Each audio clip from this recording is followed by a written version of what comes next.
And are you going to pull up anything here? Depends on the questions. Yeah. Okay. Sure, I'll use it if I need to. You may, because basically the way I've got this set is right now, that's the only thing that's recording. Okay. So I'll stay close by. So if you're gonna pull something up, I'll want to share this screen. Okay.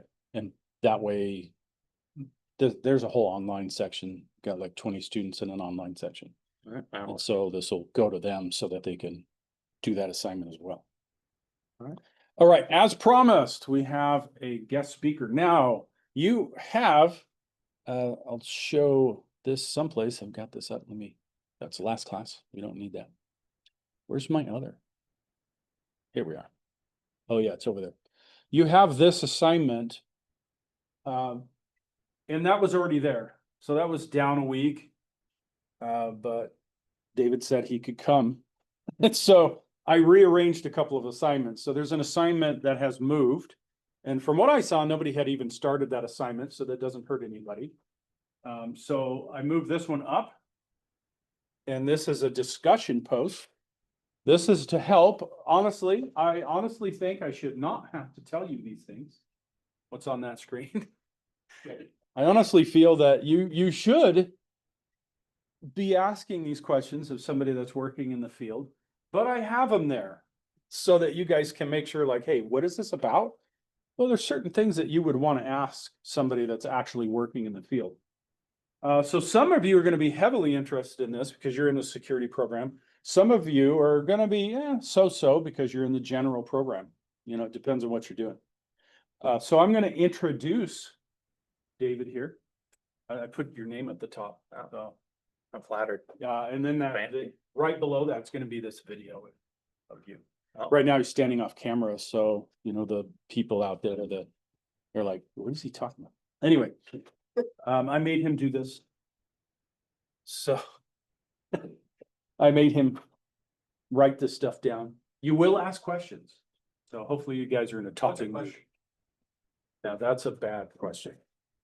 They say there are no bad questions. No, that's a bad question. We actually have bad questions. So anyway, security engineer, that's what he's currently doing. He focuses on vulnerability management, compliance reporting, detection engineering, incident response, playbooks, which we haven't got to. What is that? That's what I heard, Legos. Playbooks. Oh. Past experience in system administration, digital forensics. That's the one that appeals to me the most. If I was young, I don't know. I just like digging into operating system stuff. Anyway, incident response, investigating compromised systems and tracking attacker activity. See, I think that's cool. But again, see, that would be a question that hopefully I won't have to ask, but I would ask, like, what did you do? Like, what tools, that kind of stuff. Hands-on with tools like Rapid7, Insight VM, CrowdStrike. Ugh. Yeah. I'm gonna move away. No, Google Chronicle, Microsoft Defender, and others. Experience building automated reporting, tuning detection rules, and training analysis. Certifications, CompTIA, CYSA. Is that how they do that one? Or I say CISA. CISA. Yeah, but I think you can get creative with it. Yeah. So. ISC2 certified in cybersecurity and AWS cloud practitioner. See, like I would also ask, like, was that really hard? But don't answer that because they might ask questions. So really, this is up to you. You don't have to stick to those questions that I have. Those are just things to get your brain going on it. And yeah, this basically is going to be turned over to you guys. So to ask him questions. Now, initially, you give a little more intro, like maybe some of the stuff you brought, that kind of thing, just to get people going. And then the rest, really, this whole period is up to you saying, this is what I want to know. All right. So ask questions. Should I expect questions to come from online? No, I don't do that. That is way too difficult. It really is, right? Because then you got to look at the screen. Is somebody coming? Is this it? And then you get a He's not a streamer. Oh yeah. No, I don't do too much streaming. This comes later.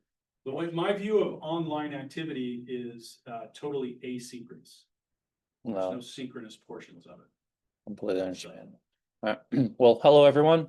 I'm David. Not too long ago, I was sitting in this classroom. It's very nice to be back. Um, so let's see. A little bit about me.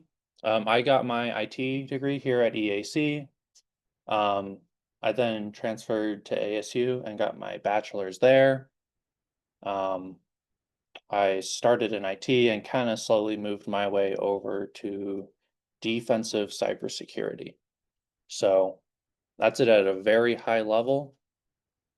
Who here is interested in cybersecurity and who here is leaning? So cybersecurity, you want to put your hands up. So a little more than half. We have some people that are kind of on the fence. How many people here are like, nah, only IT? Anyone here focused on just IT?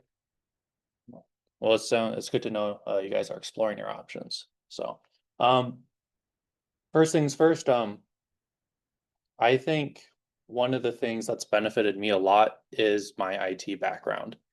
It's being able to point out problems and being able to fix them. When IT is a lot of that fixing problems, is a huge value add. If you just go to an organization, you're like, this isn't, this is bad, and you're not offering solutions and contributing to those solutions, you're not providing a whole lot of value. And and fixing things is a lot of the fun of it too. That's my short intro. Any questions? I can rant this whole time if you guys want, but I'm happy to take questions. But So you said that you're in defensive cybersecurity. yes, yeah. Can you give a little bit more details on what that is? Yeah, I'll dive into that a little bit. So I did an internship at Thatcher Unified Schools down the road here.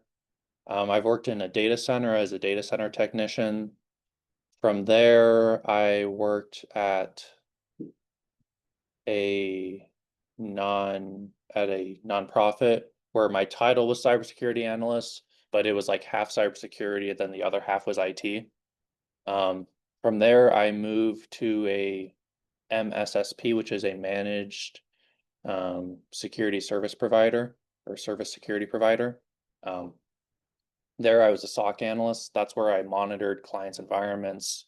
We had 80 plus clients, they send all their logs to us. We monitor for activity, alerts, we tune alerts, we respond. If someone downloads a file that's like, kind of sketchy, we go into the system, we isolate it, quarantine, do research on it. If needed, we'll do malware analysis. From there, I moved to engineering. Engineering is like you change the rules and what logs get our attention and what we look into. And from there, I moved to vulnerability management and compliance. Vulnerability management is kind of a weird word. Basically, in a nutshell, vulnerability management,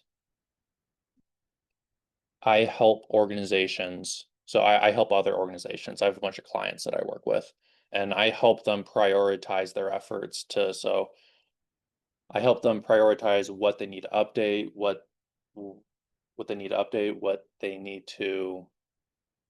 what configurations they need to change, etc. It's kind of broad. So like if you go to like Hacker News if you were to go to Hacker News, that's a good thing to pull up.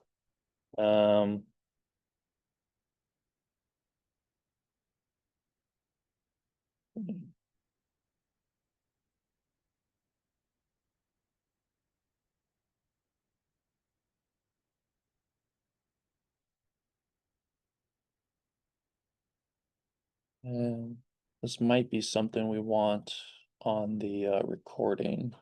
Is The Hacker News. Yeah, so to answer your question, I went off the rails a little bit there. The question was what I do now, right? Yeah. So I go into work, I sit at my computer, and I have this in like an RSS feed. But one of the things I do is I forward high profile vulnerabilities to clients. Think of like, trying to think. So yes, yeah, so like this Citrix one here was a big one. This came out, yeah, 7.7, yeah. So this came out a week or two ago, I believe. Basically, this allowed, so for those who don't know, Citrix is a tool that allows people to work. Have you talked about thin clients? Yeah, we don't use Okay, so basically, it's a public facing service that if compromised, someone could get access to basically a personal business desktop, right? So someone could get to the CEO's desktop if this got compromised. So so basically, this is a big deal. That's the takeaway. This is a big deal. And we want to make sure, our clients get this patched.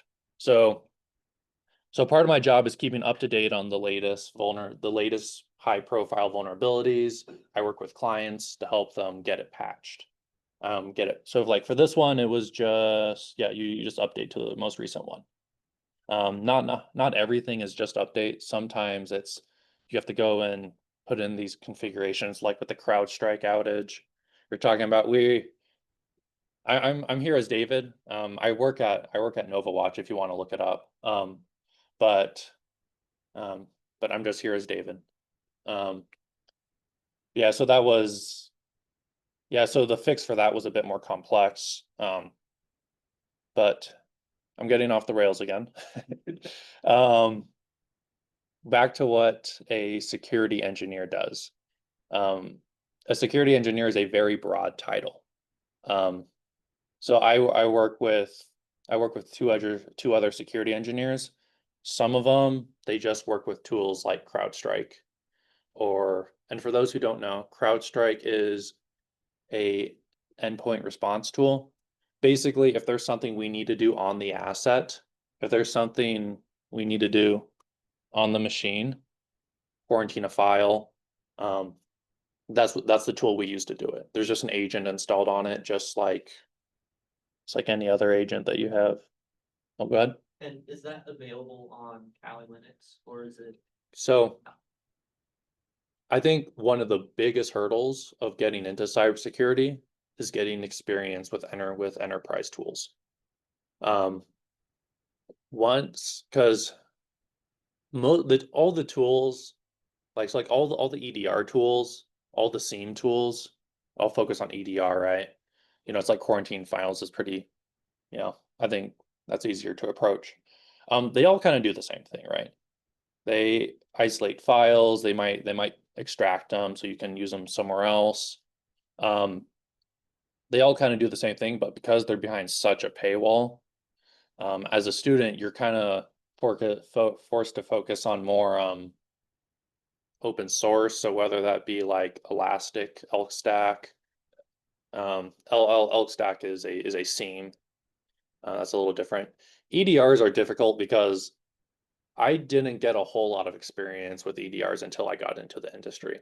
So instead, I focused on SIEMs. So like Elk Stack, Splunk used to have a free tier. I don't know if they have a free tier anymore. Waza is another one. Waza is one of the tools we used in our competitions. And you can set those up on your own. If you can show that, like, if you have a home lab and you set up Waza on that, I think Waza is still free. That's a big boost. Or yeah, I don't know. Does that answer your question? Yeah. Yeah. to jump in, so when you're doing those really annoying DC council labs where they have you install something, as you mentioned yesterday, go outside the lab, set up an account with these people, then go back. That's what you're doing. You're using tools that usually you're not going to use. But Yeah. they've got some kind of little demo that you can do for 10 days. And you don't care because for that lab, you're doing specific things within that tool. And then you're gonna go away. Which again, the downside of that is you're not doing it all the time, but at least you're getting exposed. What are some of the tools that you see? I'd have to get into each one. No, it's I fine. mean, it's. Yeah, I think There's What was the last one that you guys were doing? I think that was in CCT. Yeah. No, but tools, Encountered any tools I had to grab yet for any of the classes I'm doing? No, you're not there yet. Next semester, Yeah, next semester. that's what I figured. Yeah. I couldn't tell you, I can't remember. I'd have to pull it up. no, you're all Because good. within their cyber range, they'll give you access to a Windows machine and a Linux machine, and they have those tools installed. Mhm. And you can look at every single one of them. Okay, But many of them are like, click it, and then it's starting the install process and I see. that kind of thing. Yeah, If it's not free, then it's. yeah. No, that makes sense. Before I go on another rant, is there any other questions? And if you guys think of questions, feel free to throw your hand up, so. But I guess, how much do they get paid? the engineers or which role? I forget which one you said you were. Security engineer is what I do now.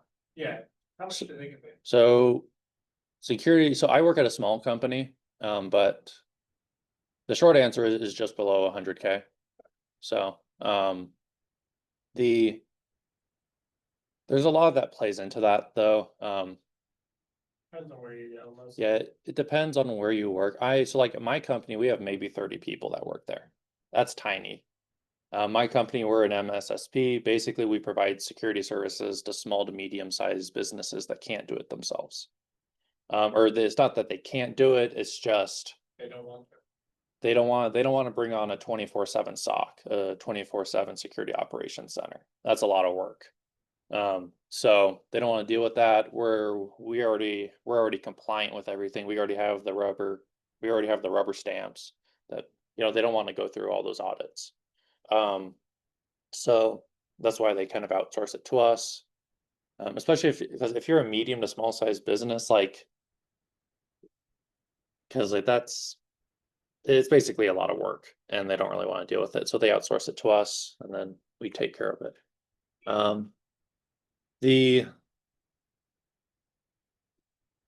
Yeah, no, it's yeah, so that's where I am now.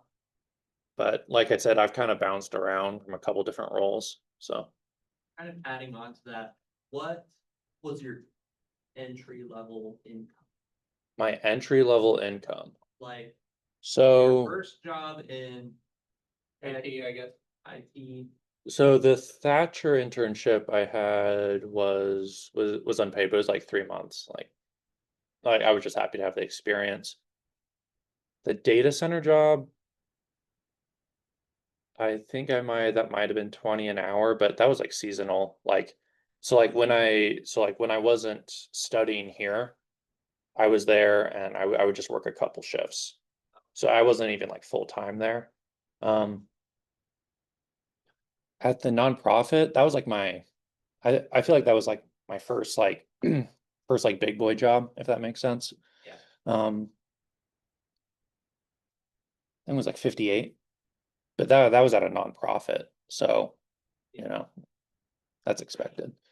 So One thing that you mentioned that maybe you could elaborate on, at least you mentioned to me, was like taking that job at a nonprofit, was there a benefit to doing that? Taking this job with a small organization, is there a benefit to do that? Because what I'm hearing you say is, well, it's a nonprofit, so they're not gonna pay me what somebody else would.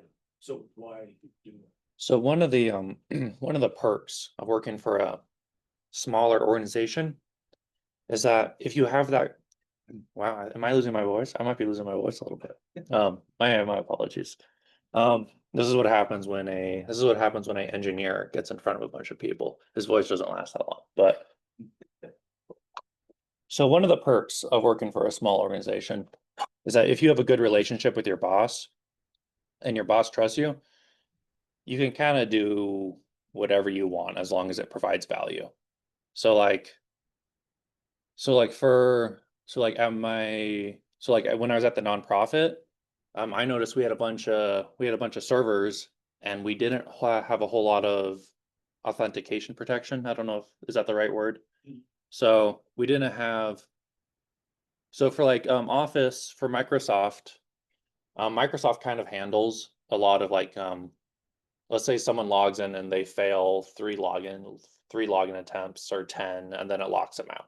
Right? That's managed by Microsoft if it's O365. And you can go in there and change that. With Linux, you kind of have to go it all and do it all manually. So I noticed we had a bunch of Linux servers that didn't. Basically, you could brute force these logins. You could log in as many times as you want, and as long as the computer didn't run out of resources, it would keep letting you try. So I went in, I saw this, I said, hey, we could put some more controls in place to address this. And, I could probably have it done in a few days. It was just something kind of cool that, a cool little project that I thought would be cool to do. And my boss was like, I don't understand, David, go do your thing. And I said, cool. And then I went and did it. So yeah, you have to be able to justify it, obviously, but especially if you're in a small organization, there's so many tools out there that you can probably find a way to do just about anything you want. And as long as you enjoy the work, it's a blast. I love my job. I like IT too. Like one of the things I like about my job, it's not like strictly security, because like at one end, like the most cyber thing in the world is probably like pen testing. But then offensive, and then when you get to defensive, you're in charge of keeping the bad guys out. That's closer to IT. And I went to school for IT. I like IT. I like being able to help people. So where I am now, I'm kind of like, I'm still like mostly cybersecurity, but I still got like three toes over in IT, which I like. It's my happy spot. Does that answer the question? Maybe, probably not, but feel free to ask follow-up questions. Hopefully you guys are getting something out of this. So, but any other questions? Right, go ahead. Earlier, you said that you were a security engineer for small business companies, right? Mhm. What certifications do you guys have, or do you provide to these small business companies? So where I am now, I started as a SOC analyst. And then from there, I moved to engineering. The reason, like where I work, to be a security engineer, I think it's very difficult to be a security engineer without being a security analyst first. And to do that, you don't have to go work at an MSSP. I think if you want to be, so there's in-house and out of house, right? Basically with one you're a third party, and then with the other one, like you're in-house. I don't need to over explain You go that. to the office. What? You go to the office. You go to their office or work remote or whatever. I think realistically, you're probably going to start off as a security analyst, because you're doing a lot of automations, right? You're automating a lot of the tasks that the analysts do. And how can you automate the tasks of the analysts if you don't know what the analysts do? If you don't know their workflows, right? It'd be like making a conveyor belt for a bread factory, but you've never seen bread before. It's just not going to work. So yeah. But I think to go to something like security engineering, having that experience is important. Now for certs to become an analyst, Security Plus, I got my CISA Plus. Everyone knows what the Security Plus is. That's a plus. No pun intended. But I think Securities Plus, I'd recommend getting a few. So CompTIA is a vendor neutral cert. That's the words to use there, right? Meaning that like you're not going in, like they might have like a couple like screenshots from like a Windows from a Microsoft tool, but it's vendor neutral, right? You're not specializing in any one tool. And one of the reasons CompTIA does that is so like if the tools change, you know, one tool gets more popular than a number, or one gets more popular than another, you know, the cert still holds water, right? I'd recommend, you know, getting a cert or two that is vendor specific. So like I got an AWS cert for cloud, just so I would know how cloud works, you know, and that's the AWS practitioner exam. It's not super technical. That's the kind of cert that like salespeople will get. So it just kind of breaks. So AWS, they have a bunch of different services, right? They have services that hosts virtual machines. They have services that deal with networking, firewalls, whatever, databases, whatever it is, right? So basically at a very high level, you just learn like, oh, EC2, that's basically virtual machines. Athena, that's one of AWS's databases, right? Basically, you just learn what it is, so you know what's out there. And I think that's a perfectly good cert to get. It means you know what cloud is. It's not some Simpsons meme, you know. There's that. And like Microsoft, they have intro certs too that just kind of break things down. Microsoft has a weird naming convention for them. But I would say a combination of vendor neutral certs that like you're learning here, you know, that's invaluable. But you know, maybe sprinkle in some intro, like an intro AWS, Azure, Microsoft, maybe even a or you could do the Linux. I guess the Linux Plus one isn't. I guess that's Linux. So I've never taken the Linux Plus. It's very, yeah, if you get done with that one, you really know that it's. Yeah, you know, Linux is always a plus. So, but you know, I do scripting in Bash, Python, PowerShell, kind of whatever needs to be done. So, does that answer your question? It does, thank you. Any other questions or right now? I can keep talking. So that works. What are some things I wish I knew when I was at the stage you guys are at now? I think this one might be useful. I didn't know my job existed. I didn't know vulnerability management existed until like a year ago. And I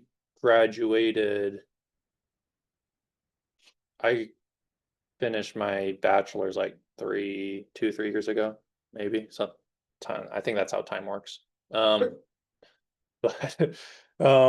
yeah. Yeah, so like I was in industry for 2 years and I didn't know the year I would have a year later existed. So don't feel like you have to know everything now. Everything's constantly changing, the needs change, especially with like AI. You know, like some stuff's going away, but there's always work that needs to be done, right? Um, so but yeah, so don't I would say because I had to go through like 3 positions until I figured out what I wanted to do. You don't it doesn't have to be like that for you. I remember some advice I got from McBride was that there I'm gonna quote you. Yeah, yeah, Paraphrasing. yeah. Take out the curse words. Take out the curse words. No, so it took me a while to figure out until I found my groove. But if you know what you want, you can probably find the job. You can probably get the job you want in like one jump or two, right? Like you have your break and roll, and that's kind of where you're like, okay, you know, this is where the rubber meets the road, where the theory meets how things are. And then from there you can like either get that one AWS cert or that one extra CompTIA cert, whatever it is, to get you to where you want to be, right? Because I thought I wanted to be a SOC analyst forever. I was in love with the idea of being a SOC analyst and looking at network traffic. Like I remember I downloaded Wireshark and I was in the lobby here. Oh, go ahead. What's a SOC analyst? Because you mentioned it. Yeah. Oh, I'm sorry. That's a very good thing to clear. A SOC analyst is a security operations center analyst. Basically, every computer has logs. Anytime I open up an application, anytime I access a website, change a firewall rule, there's a log for that. So how do you, so the way organizations monitor that is that they get all those logs, they put them on one server, that server organizes them, filters through them. If there's something suspicious or that needs attention, it gets flagged, it gets reviewed, right? So let's say a firewall port is opened. And that triggers an alert. That goes to DavidLee from 2 years ago. You know, I'm sitting beep beep boop, and I'm like, oh, let's see if this is legit. Are they opening up Telnet? Have you guys learned about Telnet yet? So Telnet is a insecure traffic over Telnet is not encrypted. And it's one of those things where basically if you see Telnet being opened, you should be asking questions. It doesn't mean, you know, burn everything down, but you should ask questions. So basically, so events come in, suspicious events get investigated. And as a SOC analyst, your job is to investigate those suspicious events. Okay. Does that make sense? Yeah. Yeah. So you're looking at logs a lot, but the tool kind of makes it easy. It can highlight important things, and you know, and there's a difference between if you're in-house or out of house. Because if you're out of house, there's the customer service, you have SLAs. Well, you're gonna have SLAs regardless, service level agreements. You guys are gonna deal with SLAs no matter where you work, so I should probably go over that. Oh, don't depress them um, now. Tell them anything about that. SLAs is like if a high comes in, it has to be looked at or addressed in X amount of time. If a low comes in, so like our SLAs are an hour for highs, 4 hours for mediums, and then 24 hours for lows. So, Gotta get it done in that time. yeah, and that could mean, yeah, and it's like contracts, it's like for a high, like I can let's say I'm running low on time or whatever, I can send it to the client and say, hey, we're still looking into this. So it's not like you don't necessarily feel like you have like, you know, you don't feel like you're gonna get bonked in the head too bad if you mess up, because as long as you make the client aware, you know, because Please try to figure. yeah, I mean, like you're gonna, because the thing is like if you keep digging, you're gonna figure it out. Like if the logs are there, the information is there, you know, like Just have to find it. yeah, and like the thing is like, you know, yeah, because like if you want to know like what applications were started, like you know exactly where that is. You know, it's like it's in this section of the logs. It wouldn't be anywhere else. It's not like you're cleaning up like a hoarder's house where like it could be anywhere. Like it's either there or it's not, right? So It's a way to make sure that you're not having too much fun. yeah, And Yeah. so that you don't go off on the low thing that you think is really cool. yeah, And yeah. you're just spending all your time figuring that out. See. Well, this one sits there and does nothing. No, it's like, you know, pretty much, yeah. So like logins are gonna be in the login logs, you know, like they're not gonna be in like somewhere else. So that's that's a very long answer to what a SOC analyst is. So, but like if you're Commonly the starting position. yeah, SOC analyst is a very common place. So if you're going into cyber, you're probably going to start as a SOC analyst or as a security analyst. Que no los dos. Say again? Or que no los dos. I'm assuming you want an explanation of the two differences of those. Why not both? Like, Oh yeah, there, no. Too busy. I need a, Too much. so For sure. Why yeah, not? yeah, so a SOC analyst, Put it separate. so a SOC analyst usually only deals with alerts. They focus on alerts. Security analyst is more broad. Security analyst is like, I deal with alerts when alerts come in, but when alerts aren't coming in, I have these other projects. And yeah, so security analyst, I think is you get to see a little bit more of everything. I think security, that's what I started off as. It feels like you've moved from SOC analyst to security analyst. Yeah, so I was basically a security analyst, and then I moved to SOC. And then I moved to SIEM SOAR engineer. That's the thing that holds all the logs. And then I moved to vulnerability management. This is all within like 2 years. So, and like all more or less at the same company. So I was kind of in this weird spot where I just went boom, boom, boom, boom, boom, boom, boom. I got a lot of experience really quick. And that's one of the advantages of working at an MSSP, even if it is more stressful. I mean, to be fair, that's all they do. Something that he's not saying, and I can understand what, is the fact that if you can do it and you can learn quickly, they tag you as a person that can do that. Yeah. You're dedicated, like, hey, you gave me this job, I will learn it, I will do it.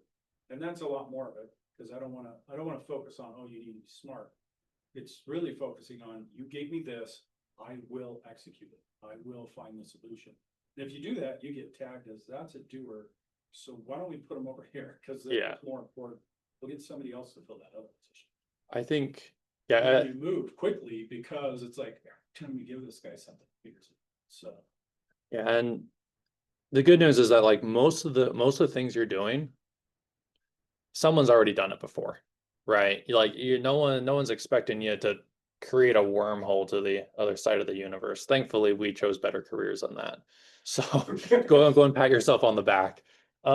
Like whatever you want to do, They might want us to make security for that wormhole. they might, and then yeah, I mean like if they pay enough, we'll do it. But It's not wrong. yeah, so like yeah, that's the thing with pretty much pretty much anything you'll do in life. Someone's already done it before. Someone's probably written a book on it, or there's a Reddit post about it. Like, The Reddit post on it. you know, it's just make sure you read the right Reddit post, but realistically, it's been done before. You know, you have so many resources. Yeah, yeah, don't get too intimidated. With that. Why don't Yeah. you show off some of the stuff you Oh, yeah. got, because we only got 10 minutes. Oh. I don't want that to sit in the bag. So, I got some little toys here. Who here knows what DEF CON is? Raise your hand. I am familiar with the term. So DEF CON is the world's largest cybersecurity conference. I'll Oh, go I to thought it the, was like a security level. oh, it's that too. It's like, yeah. You're at DEFCON 1, you're in trouble. Oh yeah. The Yeah, that's nuclear when the bombs nukes are are flying. already hit. So, for the past 5 or 6-ish years, I've been going to DEF CON. It's a big cybersecurity conference. It's the biggest in the world. They host it at the Las Vegas Convention Center. It's like 40 or 60,000 people go there every year. It's massive. And you can find talks on how to hack telecom networks. How to hack cars, how to put Doom on a pacemaker. It's everything and anything and everything. But Donald, Oh yeah, I just made that up, but I'm sure someone's done it. I think I've heard about someone doing that a couple of years ago. Yeah, no. They did it to the fridge. Oh yeah, but this I'm gonna plug CactusCon real quick just because I'm selfish. But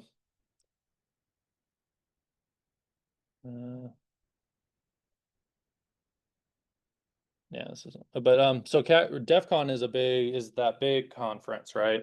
And they have badges. Some of them are electronic. I'll show these off and you guys can walk up later if you want to look at them. But they're basically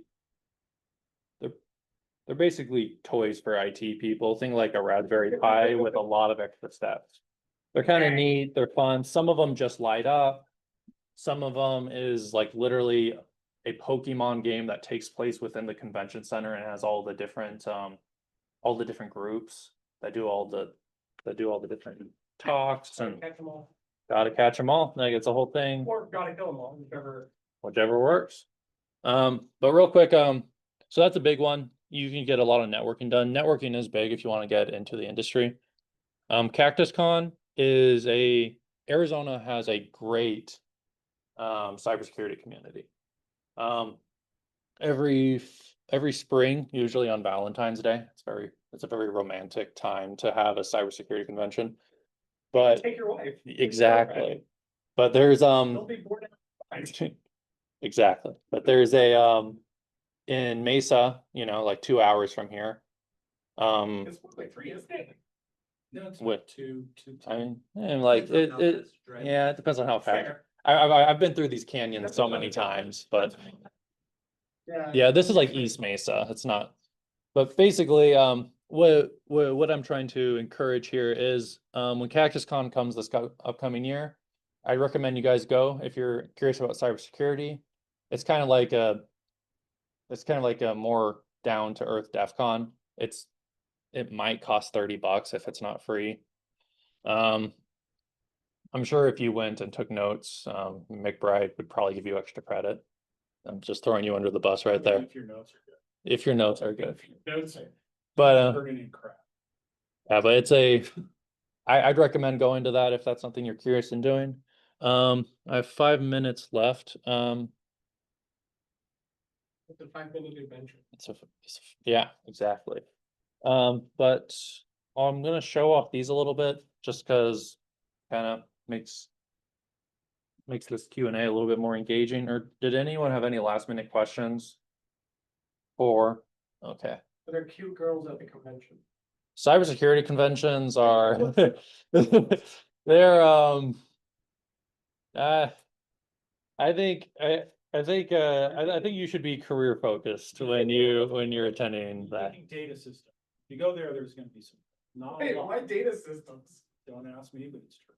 Yeah, that's What it. the heck? I think That's more girl. if you guys, I don't know if you guys take English classes, that's probably your best bet. Here's your English classes here. Yeah, think about that class. It's one of your. I wouldn't go that far. That's dangerous waters. But so I'm going to No, just take cosmetology as your elective. cosmetology. I mean, yeah. Oh, wait. They do. They really do. Oh, because they have that cosmetology school here, don't they? Yeah. Yeah. They're building a new one too, I They're think. building over there because it's overloaded. So. Yeah. Well, Yeah, I went there yesterday. I'm not joking. do you have I a wanted to do cosmetology, they'd say, okay, so next year. Yeah. So, yeah? yes. So I'm trying to think how much time I want to spend on these badges. Yeah. So I'm assuming you have another class coming. There's another class coming in here at 10. Yeah. Some of them are still here, some of them I think not. half of them finished. So it depends, it's a security plus class, so. That's fair. So it's not like we can't extend, it's just some people are leaving, so. Yeah.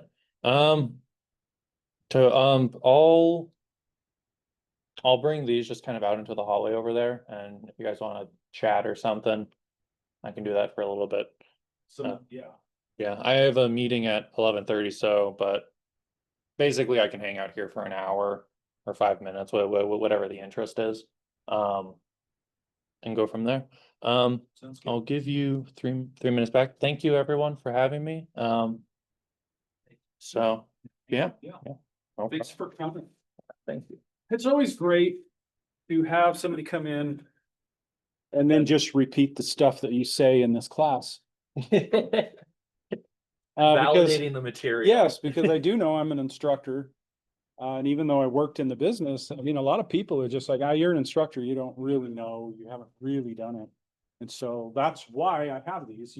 We haven't seen one yet. This is the first time you've seen a visiting speaker one, but I have 4 of these in there. And if you know good visiting speakers, like if you know, oh, somebody is doing this and I would like, let me know, right? We'll contact them. But it's a great time for you to ask questions that they're just gonna literally tell you, this is how it is. And I love that part that basically is like, well, there's these intro certifications and you should get some of those. And then once you get there, then you know more of what you want to do. When people are in college, they don't want to hear that. They want to hear, no, I'm just going to get all this stuff and then I'm going to go do my job. IT doesn't work that way because it's too vast. Jobs don't work that way. It's too bad. It's too vast. Like you said, I thought I want to be a SOC analyst, and then you go in and say, yeah, that's okay, but Yeah. I'd rather. And then that's the point where you start looking and thinking, okay, well, how do I do this? What do I get if I need to? Yeah. Right? If you need to get something, and that's incredibly valuable, because I'm asked that all the time. I want to go into networking. What should I get? Are you sure you want to do networking? That's a big commitment if that's what you want to do. You got to go after those Cisco certs, get that. If you want to do, server systems, Microsoft and cloud. It's different stuff. again, it's not like grandma thinks that, oh, you know how to do computer stuff, therefore you can do it all. There's too much to do it all. I have met some people at conferences that you're just like, they're just like Sheldon, right?